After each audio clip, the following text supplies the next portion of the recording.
अस्सलाम वालेकुम friends, welcome back my channel stitch with style. तो फ्रेंड्स, आज हम आपको एक बेबी जंप सूट रेडी करना सिखाएंगे। तो इसको ओल्ड शर्ट को कन्वर्ट किया है बेबी जंप सूट में। तो ये ओल्ड शर्ट है, मैन शर्ट है ये। तो इसके हम बाजू काट के इस तरह से उतार देंगे, दोनों साइडों से इसकी कटिंग करेंगे और एक्स्ट्रा कपड़ा कॉलर का हम निकाल देंगे। तो अब यहाँ से हम इसका दामन बैलेंस करेंगे। बाद से अच्छी तरह सेट करने के बाद ये हम इसका बॉटम पार्ट है 2 इंच के फासले पर निशान ड्रा करेंगे और स्कर्ट की कटिंग यहाँ से हम करेंगे। यहाँ से बॉटम कटिंग हम करेंगे। अब हम यहाँ पर इसे सेट करने के बाद यहाँ पर 2.2 इंच के फासले पर हमने चौड़ाई रखी है और 2 इंचेस इसकी गहराई रखी है। और यहाँ पर शोल्डर का निशान ड्रा करेंगे। 2.5 इंच के फासले पर हमने शोल्डर का निशान लगाया। यहाँ पर हम चेस्ट का निशान लगाएंगे और 8 इंच हमने इसकी चेस्ट रखी है। तो अब 5.5 इंच हम इसका आर्म होल रखेंगे और आर्म होल का निशान चेस्ट के निशान से यहाँ पर ड्रा करेंगे। 8 इंचेस इसकी चेस्ट है। तो अब यहाँ पर जो इसकी वेस्ट है वो होगी 8 इंचेस ही इसकी वेस्ट है इसकी। तो इससे थोड़ा आगे ये हमारी वेस्ट का निशान होगा, हिप्स वेस्ट का निशान होगा। ये भी 8 इंच के फासले पर ही हम लगाएंगे। तो यहाँ पर इन निशानों को आपस में अच्छी तरह मिलाएंगे। अब यहाँ से नेक कटिंग करेंगे। नेक कटिंग करने के बाद हम आर्म होल की कटिंग करते हुए इसकी साइड कटिंग से नीचे बॉटम तक इसकी कटिंग कंप्लीट करेंगे। तो जो निशान हमने ड्रा किया था उसके ऊपर से हमने इसकी कटिंग कर ली है। तो अब इसे खोलेंगे। ओपन करने के बाद यहाँ पर हम इसका गला मोड़ लेंगे और इसके दोनों स्लीव्स अंदर की तरफ हम बारीक बारीक मोड़ लेंगे डबल फोल्ड करके। तो यहाँ से गला भी हम इसका अंदर की तरफ फोल्ड कर लेंगे। ये काफ कटिंग करके निकाल देंगे और जो स्ट्रेट कपड़ा होगा उसकी हम 2 फ्रिल्स रेडी करेंगे। उसमें से एक फ्रिल तो होगी जो हम इसकी नेक पर अटैच करेंगे और जो दूसरी पट्टियाँ होंगी उनसे हम इसके स्लीव बनाएंगे। स्लीव पट्टियों के लिए शोल्डर पट्टियाँ उसकी रेडी करेंगे। अब यहाँ से हम इसकी फ्रिल्स सेपरेट करेंगे।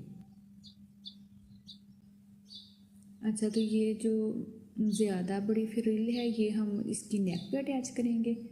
और यहाँ पर हमने इसकी सिलाइयाँ कंप्लीट कर ली हैं। शोल्डर सिलाई कर ली है और इसका नेक भी हमने सिलाई कर लिया है दोनों तरफ से। तो अब ये पट्टियाँ हमने ली हैं। इनकी विड्थ है 3 इंचज़ और जो इनकी लेंथ है वो है 13 इंचज़ इनकी लेंथ है। इस पट्टी को इस तरह लैदा करेंगे। 4 पट्टियाँ हैं, इनको लैदा करके यहाँ से एक पट्टी पकड़ेंगे और इसको यहाँ से हम सिलाई लगाना स्टार्ट करेंगे और नीचे तक यहाँ तक इसकी सिलाई लगाएंगे। और लगाने के बाद इसको उल्टा फोल्ड करके खोल लेंगे। इसी तरह चारों पट्टियाँ सिलाई करके हम एक पट्टी पकड़ेंगे और यहाँ पर सिलाई करेंगे। फिर दूसरी पट्टी दूसरी साइड पर सिलाई करेंगे और इसी तरह इस साइड पर भी एक पट्टी यहाँ पर और दूसरी यहाँ पर अटैच करेंगे। तो ये पट्टियाँ अटैच करने के बाद हम साइड सिलाई लगाएंगे और इसी तरह दूसरी तरफ भी साइड सिलाई लगाएंगे। तो ये पट्टियाँ हमारी लग चुकी हैं दोनों साइडों पर। तो इन पट्टियों को अब इस तरह से बांध देंगे ताकि वो फ्लावर की शेप में आ जाएं। अब यहाँ पर हमने बिल्कुल शोल्डर पे रखना है और 9 इंच के फासले पर हमने निशान ड्रा करना है और उसको सेंटर की तरफ लेके जाना है। इस तरह दूसरे शोल्डर पर भी बिल्कुल शोल्डर के ऊपर रखने के बाद 9 इंच के फासले पर निशान ड्रा करना है। इसी तरह बैक साइड पर भी हमने 9 इंच के फासले पर मार्किंग करनी है। तो इस को आगे तक सेम उसी तरह दूसरी साइड पर भी 9 इंच के फासले पर मार्क करने के बाद आपस में मिलाना है। तो ये हमारा बैक साइड पर भी निशान ड्रा हो चुका है। ये हमने इलास्टिक का एक पीस लिया है और इसकी लेंथ है 17 इंचज़। इस इलास्टिक को शर्ट को खोलना है, बटन इसके तमाम खोल के, और ये फ्रंट साइड है और उल्टी साइड से यहाँ से हमने बिल्कुल बटन पट्टी के साथ से हमने यूँ शुरू करनी है और इसको खींच कर लगाते हुए फिर इसकी बैक साइड आएगी और बैक साइड के ऊपर अटैच करते हुए फिर हमने जाके यहाँ पर ले जाके हम इसे रोक देंगे और इसकी स्टिचिंग कंप्लीट कर देंगे। यहाँ तक इस तक हमारी लग चुकी है और डबल सिलाई के ज़रिए हमने इसे अटैच किया है। यहाँ पर अब इसके बटन बंद करेंगे। हमारे 5 आ गए हैं। अब हमने 5 के नीचे 2 पट्टियाँ लगानी हैं। एक पट्टी की लेंथ है 18 इंच, एक पट्टी की लेंथ है और इसी तरह दूसरी पट्टी की भी इतनी ही लेंथ है और जो इसकी विड्थ है 3 इंचेस इसकी विड्थ है। इस पट्टी को अब हम इस तरह से फोल्ड करेंगे, इस तरह से, और फोल्ड करने के बाद हम यहाँ पर एक साइड पर अटैच करेंगे और इसी तरह दूसरी पट्टी को इसी तरह फोल्ड करने के बाद दूसरी साइड पर अटैच कर देंगे, यहाँ पर अटैच कर देंगे। तो ये पट्टियाँ अटैच करने के बाद की नाली की सिलाई भी हमने लगा ली। अब इसे सीधा करेंगे। तो ये जो हमने बड़ी फ्रिल ली थी ये हमने नेक पे अटैच करनी है। इसकी विड्थ है 5.5 इंचेस इसकी विड्थ है और जो इसकी लेंथ है 42 इंचेस इसकी लेंथ है। तो इसके लिए हमने ये इलास्टिक दोबारा ली है। ये इलास्टिक हमने इसके अंदर स्टिच करनी है। इसकी 28 इंचेस लेंथ है। इस इलास्टिक को मैं काट करके सेंटर से ज़रा बारीक कर लूँगी।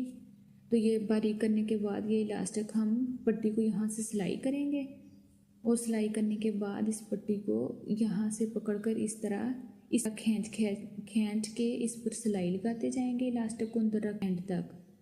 साइडों से तो हमने इसे पहले ही जोड़ लेना है इसलिए, और इलास्टिक को भी, ये इलास्टिक हमारी स्टिच हो चुकी है। तो अब इसे सीधा करेंगे। सीधा करने के बाद तो यहाँ पर 3 इंच का निशान ड्रा करेंगे 3 इंच के फासले पर और इसी तरह साथ बिल्कुल इसके 3 इंच का करेंगे। इसी तरह यहाँ पर भी हम निशान ड्रा करेंगे। अब ये जो हमने फ्रिल ली थी इस फ्रिल को अंदर ड्रेस इसके अंदर करेंगे और यहाँ पर रखने के बाद हमने साइड से फ्रिल को फ्री छोड़ना है। इतना 2 इंच के फासले पर हमने फ्री उस तरफ से छोड़ देना है यहाँ से, ताकि इसका स्लीव बन जाए, और 2 इंच के फासले से ही हमने इस तरफ से फ्रिल को छोड़ देना है स्लीव बनने के लिए। 2 इंच के फासले पर ही यहाँ से छोड़ देना है। तो यहाँ से छोड़ने के बाद हम इसे यहाँ से पकड़ेंगे और सिलाई लगा लेंगे और इसी तरह हम इसे बैक साइड पर भी सेट करने के बाद यहाँ से यहाँ तक सिलाई लगा लेंगे। तो ये हमारा जंप सूट रेडी हो चुका है। अगर आपको हमारी वीडियो अच्छी लगी हो तो हमारी वीडियो को लाइक और शेयर करें, हमारे चैनल को सब्सक्राइब करें और अपनी दुआओं में याद रखें। नेक्स्ट वीडियो के साथ फिर मिलेंगे। अल्लाह हाफिज़।